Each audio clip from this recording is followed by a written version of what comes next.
പിറകെ കിടക്കുന്ന ഈ ഒരു സാധനമില്ലേ, ഇതെന്താണെന്ന് അറിയോ? നമ്മൾ വാട്ടർ ടാങ്ക് ഉണ്ടാക്കുന്നതാണ്. ഇതെങ്ങനെ ഉണ്ടാക്കുന്നത്, ഡീറ്റെയിൽസ് അറിയണ്ടേ? പറഞ്ഞുതരാം. നമ്മൾ ഈ പ്ലാന്റ് വിസിറ്റ് ചെയ്യാനുള്ള കാരണം, ഒരു 2 ആഴ്ച മുന്നേ നമ്മളെ പ്ലംബേഴ്സിന് നമ്മൾ ഈ ഒരു പ്രൊഡക്ഷൻ യൂണിറ്റിൽ ഒരു വിസിറ്റിംഗ് ഉണ്ടായിരുന്നു. ആ സമയത്ത് ഇതിൻ്റെ മേലെ നമ്മൾ 2-3 പ്ലംബേഴ്സിനെ കയറ്റിയിട്ട് ഇതിൻ്റെ മേലെ തുള്ളിയിട്ട് വെയിറ്റ് ചെക്ക് ചെയ്തു.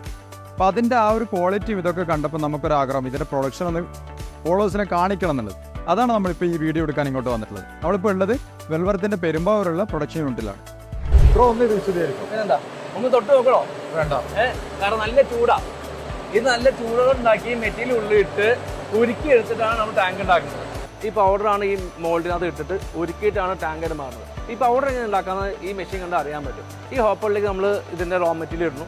അത് ചൂടാക്കി ഈ ചെറിയ ചെറിയ നൂല് പോലെ ആക്കി എടുത്ത് അത് അവസാനം പെലറ്റൈസ് ശേഷം ഇത് പൾവറൈസ് ചെയ്ത് നമ്മൾ പൊടിയാക്കി മാറ്റി ചെയ്യണത്. ആ പ്രോസസ്സാണ് ഈ കാണുന്നത്. ഇവിടെ മെറ്റീരിയൽ ഇടും, ഉള്ളിൽ പോയിട്ട് ചൂടാക്കി നല്ല നല്ല നല്ല പൊളഞ്ഞ ചൂടാണ്. തീയാണ് ഉപയോഗിക്കുന്നത് ഇതിൻ്റെ അകത്ത്. തീ ഉപയോഗിച്ച ശേഷം പുറത്തേക്ക് വന്ന് ഇത് തണുപ്പാറ്റിച്ച് ഈ ഫാനിൽ ഉപയോഗിച്ച് തണുപ്പാറ്റിച്ച ശേഷമാണ് നമ്മൾ ഈ ടാങ്ക് പുറത്തേക്ക് എടുക്കുന്നത്. ഈ ഡിസൈൻ എന്ന് പറയുകയാണെങ്കിൽ നമ്മൾ മാത്രം പ്രത്യേക ഡിസൈനാണ്. ഈ ഹെലിക്കൽ ഡിസൈൻ എന്നാണ് പറയുന്നത്. നമ്മൾ ഡിസൈൻ ചെയ്ത ഡിസൈന് ഇതിൻ്റെ സ്ട്രെങ്ത് കൂടുതലാണ്. ബാക്കി എല്ലാ ടാങ്കുകളും നോക്കുകയാണെങ്കിൽ ഇന്ത്യയിൽ തന്നെ ഏറ്റവും സ്ട്രെങ്ത് കൂടിയ ടാങ്കാണ് നമ്മുടെ ടാങ്ക്. ബ്രോ ഇത് പറഞ്ഞു ഇതെങ്ങനെയാണ് ഇതിൽ ചെയ്യാന്നല്ല. ഇതൊരു ഡൈ അല്ലേ? ഈ ഡൈക്കുള്ളിൽ നമുക്ക് PVC ഇതിന് വേണ്ട മെറ്റീരിയൽ ഇട്ടിട്ട് അതിനുശേഷം ഡൈ ചൂടാക്കിയിട്ട് ഓപ്പൺ ആക്കുക. ആ ഒരു പ്രോസസ് നമുക്ക് കാണാം. ഈ ഡൈ നല്ല ചൂടല്ല, അപ്പൊ ഇവരെങ്ങനെ ഇത് ഓപ്പൺ ആയിട്ട് ഇത് ഉപയോഗിക്കുന്നത്? അത് ഈ ചൂടോടെ തന്നെ എടുത്താൽ മാത്രമേ ഈ ടാങ്ക് പുറത്തേക്ക് എടുക്കാൻ പറ്റൂ. എന്നാലാണ് ഇത് പെർഫെക്റ്റ് കിട്ടുള്ളൂ. കണ്ടോ, ഇപ്പൊ ടാങ്ക് എങ്ങനെ ഇറങ്ങി വരുന്നത് നമുക്ക് ഇതിൽ കാണാൻ പറ്റും.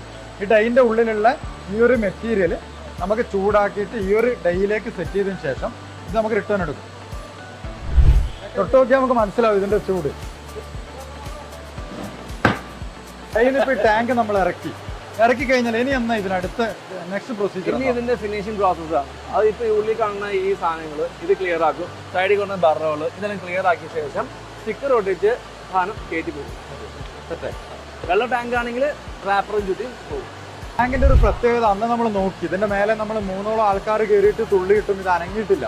അതുപോലെ ഇതിന് സ്പെസിഫിക് ആയിട്ട് എന്തെല്ലാം പ്രത്യേകത മറ്റുള്ള ടാങ്കുകളായിട്ടുള്ളത്? ഈ മറ്റുള്ള ടാങ്ക് പറയുന്നത് നമ്മൾ ഇത് ഡിസൈൻ ചെയ്തിരിക്കുന്നത് ഒരു എഞ്ചിനീയറിംഗ് രീതിയിലാണ് ഡിസൈൻ ചെയ്തിരിക്കുന്നത്. സിമ്പിളായി പറയും, നമ്മൾ മുട്ട ഉണ്ടല്ലോ, മുട്ട നമ്മൾ മോളിൽ നെക്കി നോക്കാൻ സാധനം പൊട്ടൂല. അതുപോലത്തെ ഒരു സിസ്റ്റമാണ് നമ്മൾ ഇതിനകത്തേക്ക് കൊണ്ടുവന്നേക്കുന്നത്.